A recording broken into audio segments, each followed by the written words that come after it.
Yes, with regard to the protest on the QE2 bridge, Essex Police have just issued a statement saying that an aerial platform at height is due to arrive imminently on the bridge, and that will enable officers to work at height to be able to try to speak to the two protesters who are now up there, of course, for a second day to try to persuade them to come down.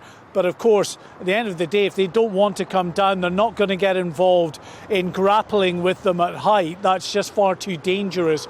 Chief Superintendent Simon Anslow from Essex Police issued a statement saying that the two people who remain at height on the bridge have put themselves in danger. He goes on to say, as a result, we and the emergency services face a considerable challenge. Our priority is to keep our county moving, but we also have a duty of care to the two people, as well as those who may be involved in any resolution at height. And he goes on to say, I know this situation is incredibly frustrating, but we are doing everything possible to resolve the situation as quickly and safely as possible.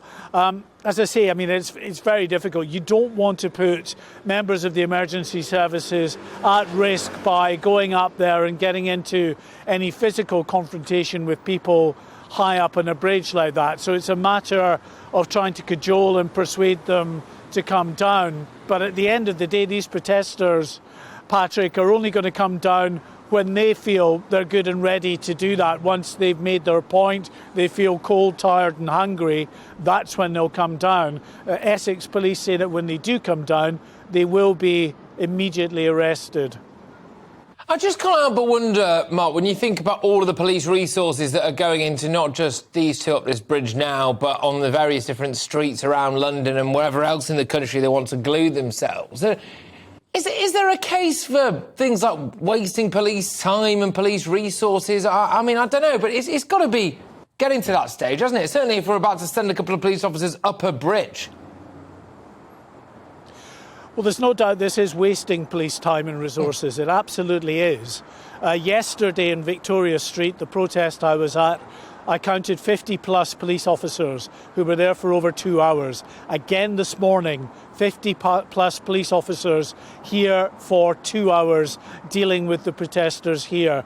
Dozens of police and emergency services on the QE2 bridge over in Dartford as well.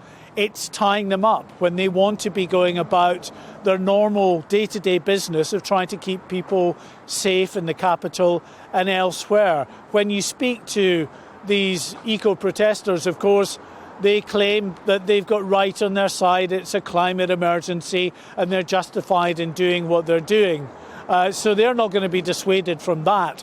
What is left then is an option for the government to try to introduce stiffer penalties for those who cause this kind of disruption. That's why we are now getting the Home Secretary introducing new legislation into Parliament in the hope of getting that legislation through, which will mean possible jail terms for those who breach injunctions. Injunctions will be issued banning protesters from carrying out protests in a certain area. If they breach that, then they risk jail. It happened, remember, about a year ago with Insulate Britain. It took a while for those injunctions being breached and then for that to go back to the courts. But eventually they were handed jail terms and it did have an effect. But of course, Insulate Britain have gone quiet. But in their place is Extinction Rebellion and Just Stop Oil.